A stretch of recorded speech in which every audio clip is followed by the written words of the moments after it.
Nesta aula, nós vamos dar continuidade ao estudo de tensores, abordando dois aspectos interessantes com relação ao tema.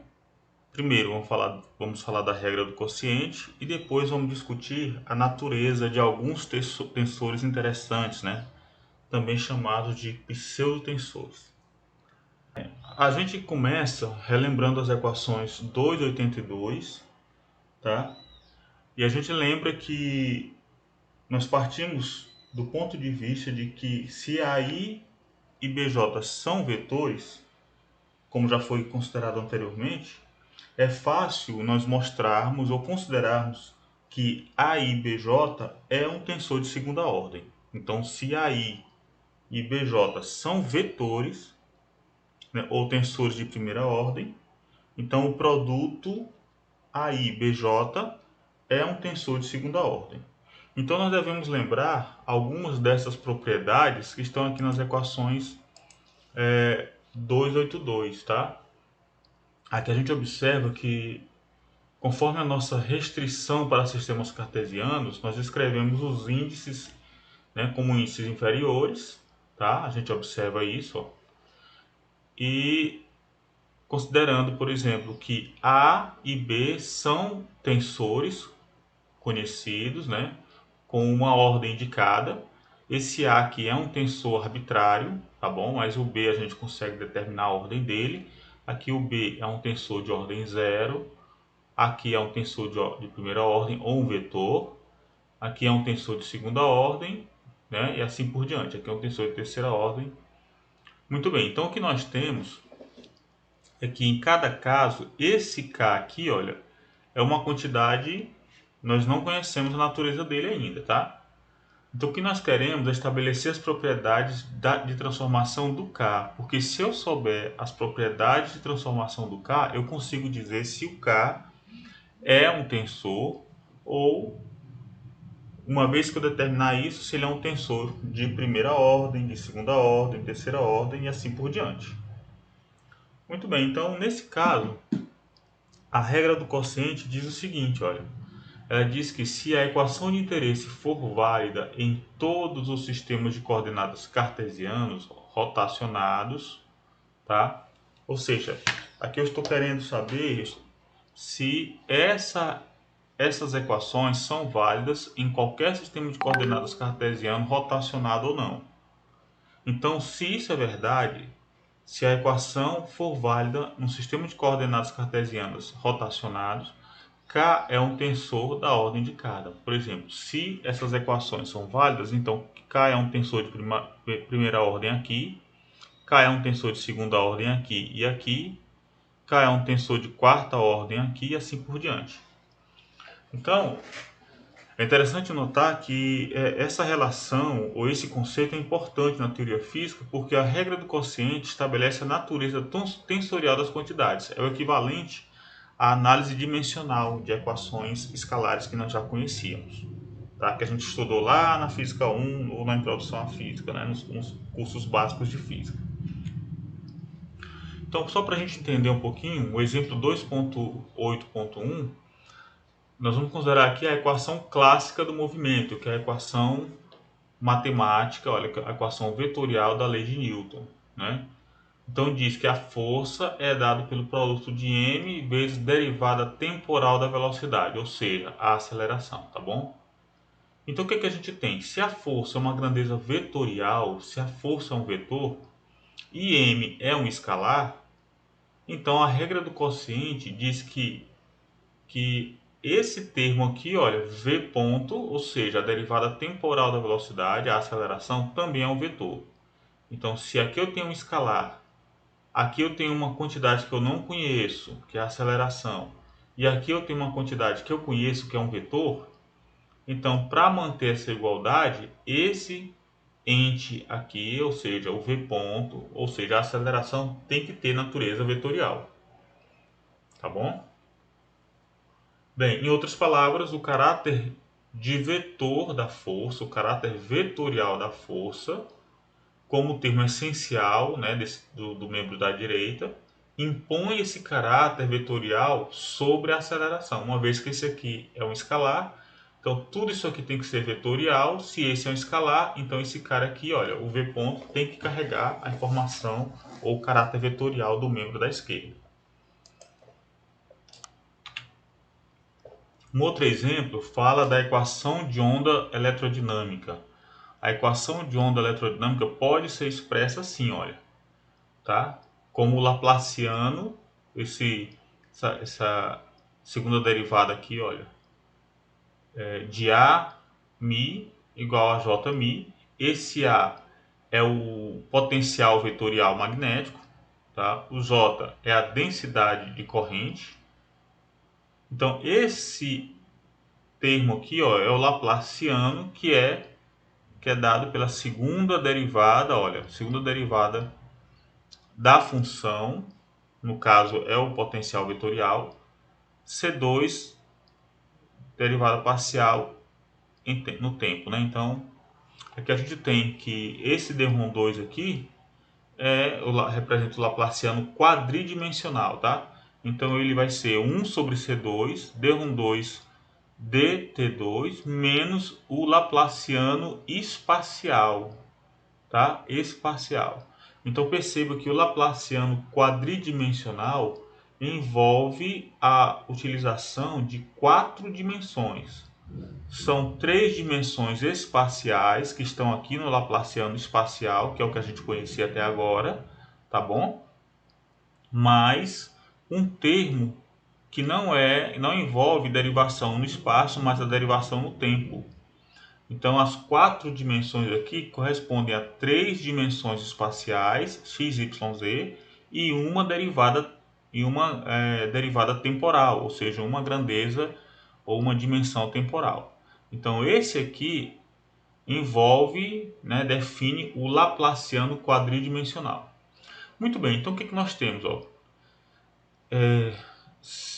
Nesse caso, nós temos um chamado, né, de escalar de Lorentz e a corrente quadridimensional externa J mi como seu termo essencial. Então, se esse J é uma corrente quadrivetorial, então esse termo também tem que ser quadrivetorial. Pela regra do quociente, nós inferimos que o potencial vetorial A também é quadrivetorial, já que esse termo aqui não tem dimensão, tá bom? Esse aqui não tem dimensão, é um operador, né? Tá?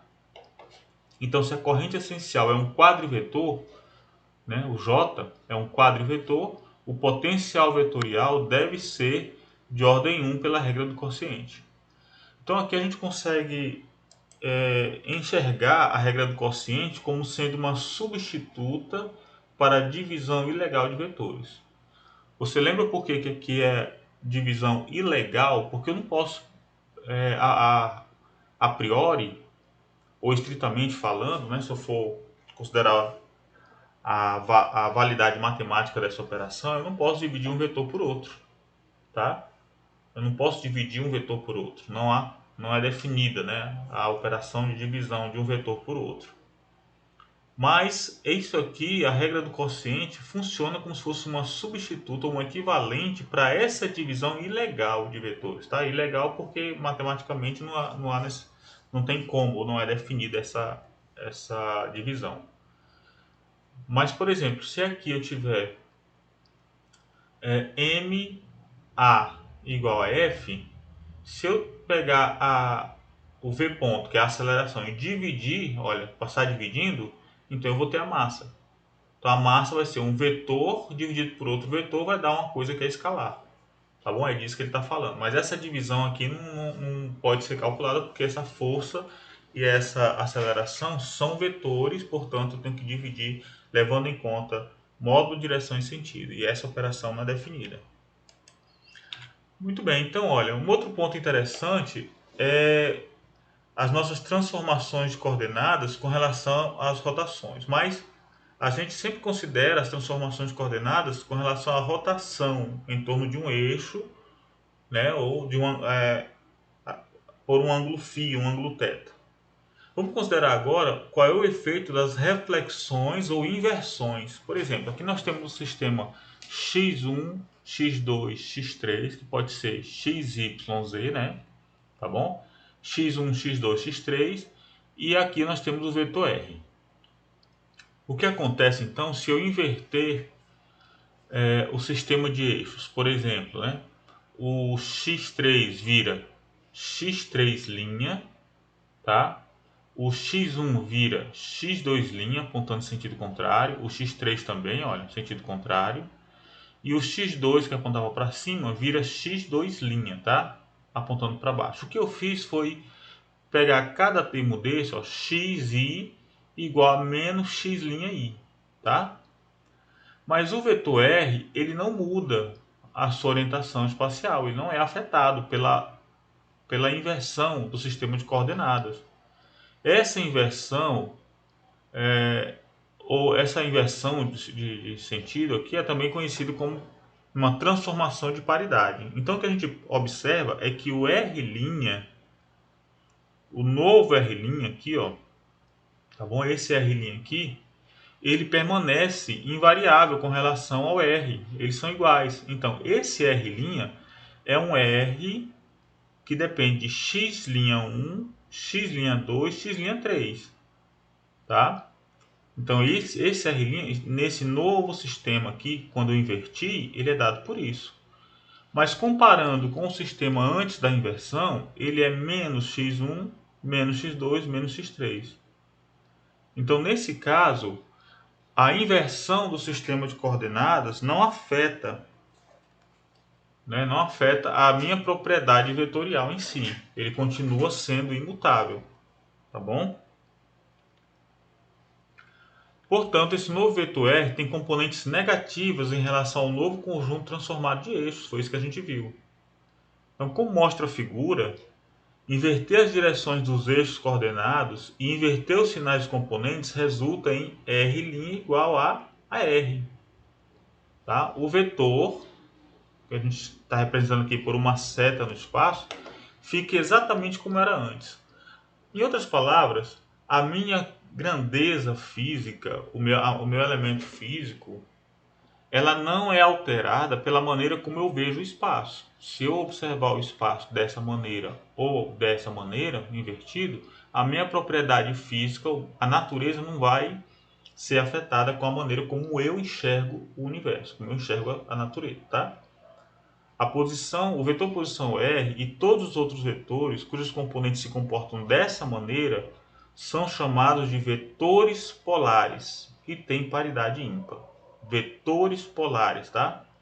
Vetores que se comportam dessa maneira, R' igual a R, a única consequência de eu inverter o sistema de coordenadas é representar ele, o novo R' no sistema antigo como o negativo das componentes.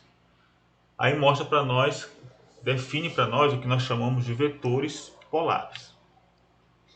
Uma diferença fundamental pode ser observada quando encontramos um vetor definido pelo produto externo.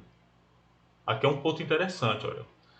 Quando a gente considera produto o vetor que é dado pelo produto vetorial, o produto externo de outros dois vetores, aí a coisa muda de figura, tá? Vamos observar isso então. Se C é igual a externo B, em que ambos A e B são vetores polares, então as componentes de C são dados por a C1, o C1 é dado por A2B3 menos A3B2. Lembrando que esse 1, esse 2, esse 3 não são expoentes, eles identificam a ordem da coordenada, tá bom? Então, por exemplo, esse C1 aqui é o CX, A2 é o AY e o B3 é o BZ. Então, CX, aqui eu leio assim, ó, CX é igual a AY, BZ menos AZ, BY.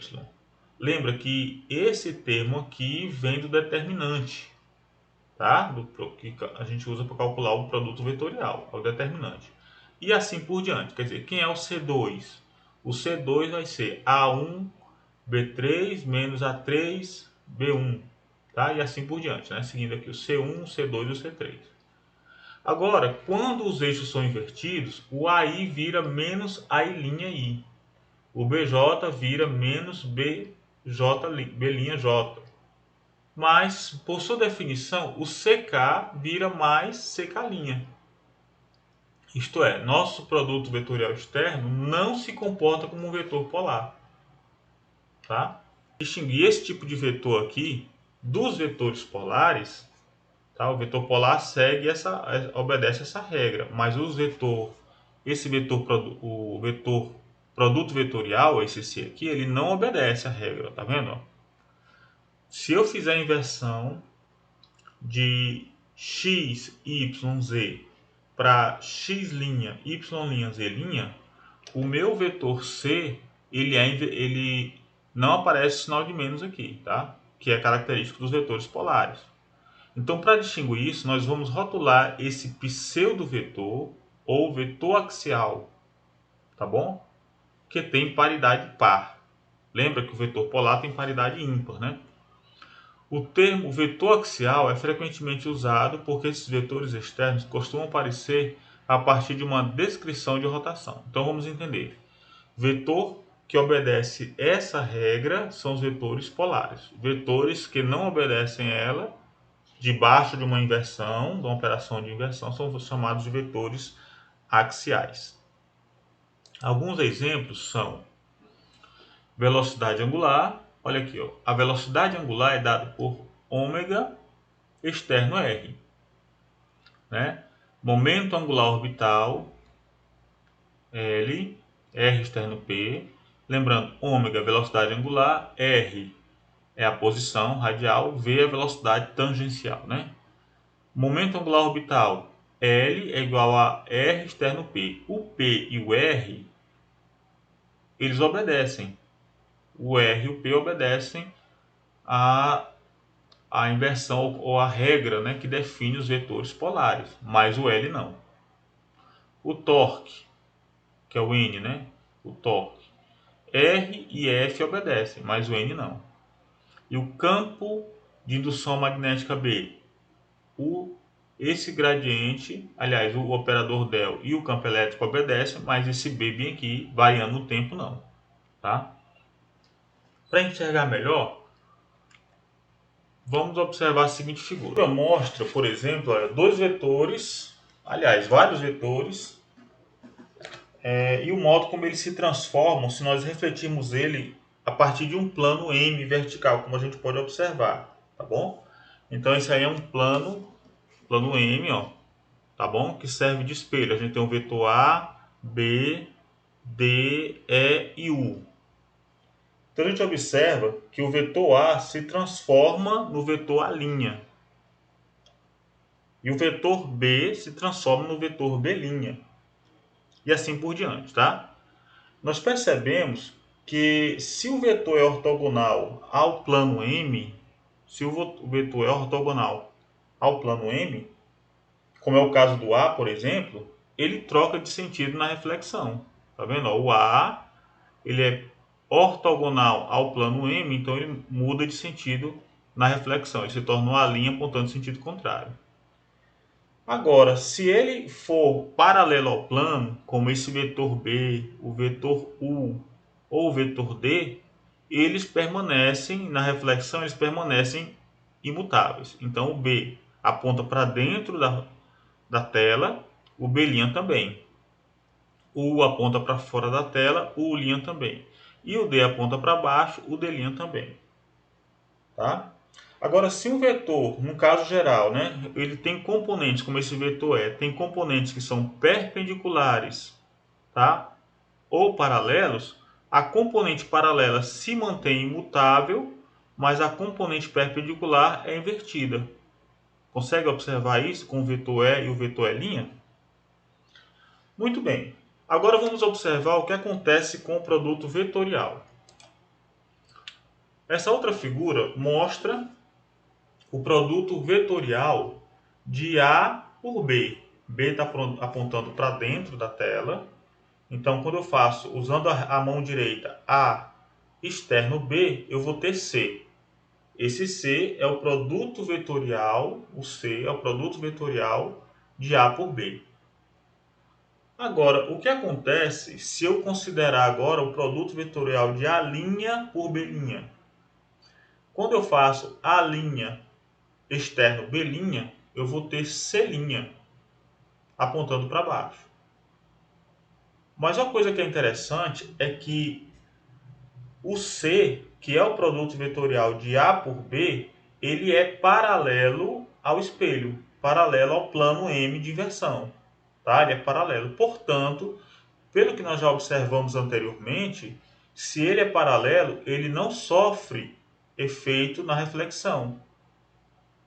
Mas se eu pegar o A' externo B', ele é invertido. Vetores que são paralelos, como esse D aqui, ó, são paralelos, como o B, o U e o D, quando eles são paralelos ao plano de inversão, eles não são afetados, os vetores. Mas aqui o C, que é o produto vetorial de A por B, ele é paralelo ao plano de inversão, mas é afetado. É por isso que nós chamamos esse C, o produto vetorial, chamamos ele de um pseudo-vetor. Tá? Por isso nós classificamos, para distinguir dos vetores comuns, né, dos vetores que obedecem a essa regra de inversão, nós chamamos esses vetores, como o caso do vetor, que é definido, que surgiu a partir de um produto vetorial, nós chamamos ele de pseudo-vetor, tá bom? Então, o produto vetorial ele é conhecido também como um pseudo-vetor. Não é um vetor no sentido de que obedece, tem o mesmo comportamento dos vetores comuns, né, diante de uma transformação de inversão. Bem, observe agora essa outra figura. Nós temos aqui um vetor P, está no plano YZ, tá bom? E a gente observa, só para a gente entender um pouquinho a diferença entre os vetores polares e os vetores axiais, ocorre, por exemplo, o vetor polar no P. Esse P aqui, ó, nós temos componentes Px, Py, Pz, de modo geral, né? Px, Py, Pz. Tá bom? Esse P pode ter componente aqui em x, y, z. E o P' na inversão, né? Por meio da reflexão, como a gente acabou de ver na página anterior, esse P aqui, o P', ele agora vai ter componentes Px menos Py, Pz. Isso é o que define o vetor polar.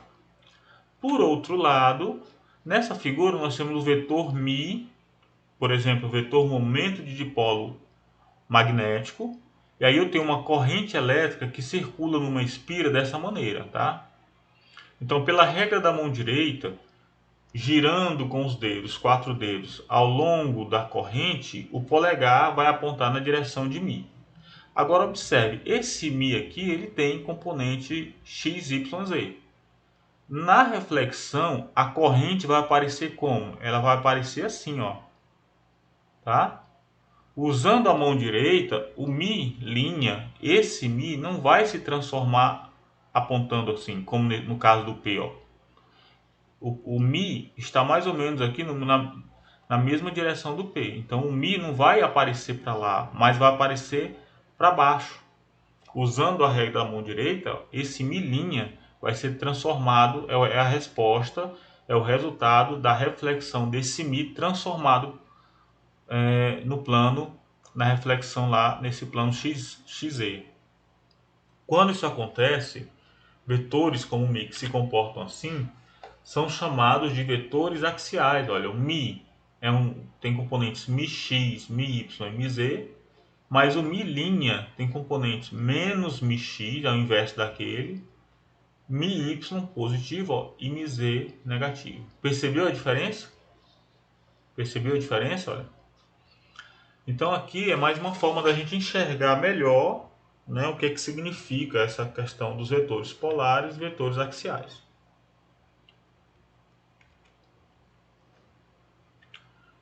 Bem, se concordarmos que o universo não se comporta, aliás, não se importa, bem,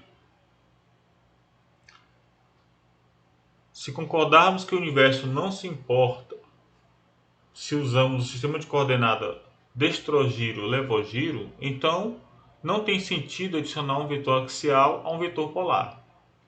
Então, na equação vetorial A igual a B, A e B são, ou os dois são vetores polares ou são vetores axiais.